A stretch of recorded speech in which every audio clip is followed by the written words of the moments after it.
Hello, good evening. വൈകുന്നേരം ആയപ്പോൾ മഴയ്ക്കൊക്കെ ഒരു തോർച്ചയുണ്ട്.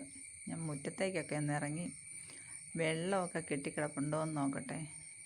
പാത്രമൊക്കെ ഇരിക്കുന്നതിൻ്റെ അകത്തൊക്കെ വെള്ളം കാണും. അതെല്ലാം നമുക്ക് കമത്തിക്കളഞ്ഞ് കൊതുകിൻ്റെ ശല്യം നമുക്ക് ഒഴിവാക്കാം. ഡ്രൈ ഡേ ആഴ്ചയിൽ ഒരു ദിവസം ആചരിക്കണമെന്നല്ലേ പറയുന്നത്. നമുക്ക് ഒന്ന് വെളിയിലേക്കൊന്ന് പോയി നോക്കട്ടെ. ചാരം കോരുന്ന ഒരു പാത്രമായിരുന്നു, അത് വെളി വെച്ച് അതിൻ്റെ അകത്ത് വെള്ളം കമത്തിക്കളഞ്ഞു. ചിരട്ട, അതിൻ്റെ അകത്തും വെള്ളമുണ്ട്. കിണറ്റും പാത്രത്തിലൊരു തൊട്ടി, അതിൻ്റെ അകത്തും വെള്ളമുണ്ട്. ഒരു ചെരുവം വെച്ചിട്ടുണ്ടായിരുന്നു, അതും വെള്ളം. എല്ലാം മഴവെള്ളം ഇങ്ങനെ എല്ലാത്തിനും കിടക്കുക.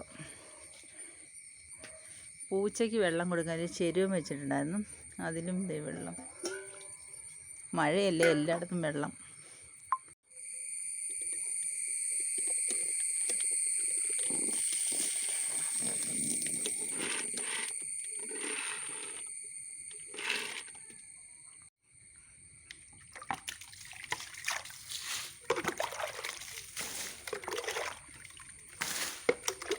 മഴവെള്ളം വീഴുന്ന ബക്കറ്റായത്, അവിടെ എപ്പോഴും നിറഞ്ഞിരിക്കും. അവിടെ പാത്രമുണ്ട്, അത് എല്ലാം കമത്തി കളഞ്ഞേക്കാം.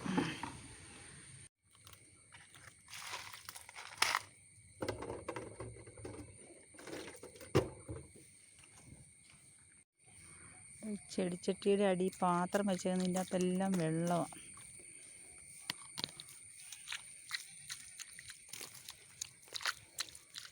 അതെല്ലാം ഉണ്ട്, അതെല്ലാം ഞാൻ കമത്തി കളയണം.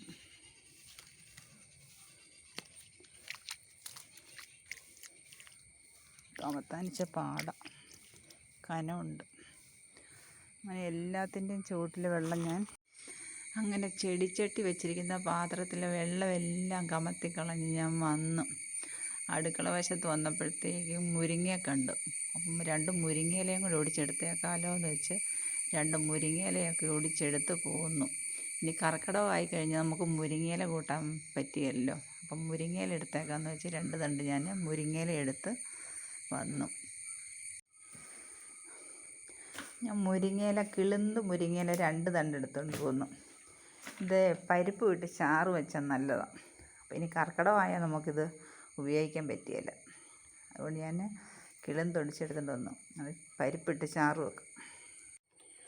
അകത്തും മണി പ്ലാന്റ് വെച്ചിട്ടുണ്ട്, അതിൻ്റെ അകത്ത് വെള്ളവും എല്ലാം ഇങ്ങനെ ഊറ്റി കളഞ്ഞ് ഇങ്ങനെ എടുത്ത് മണി പ്ലാന്റിൻ്റെ അകത്ത് വെള്ളവും കളയുക.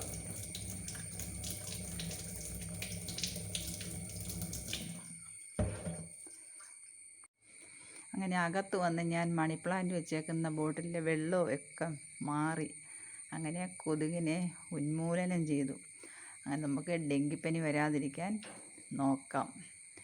Okay, by. അടുത്ത വീഡിയോ കാണാം.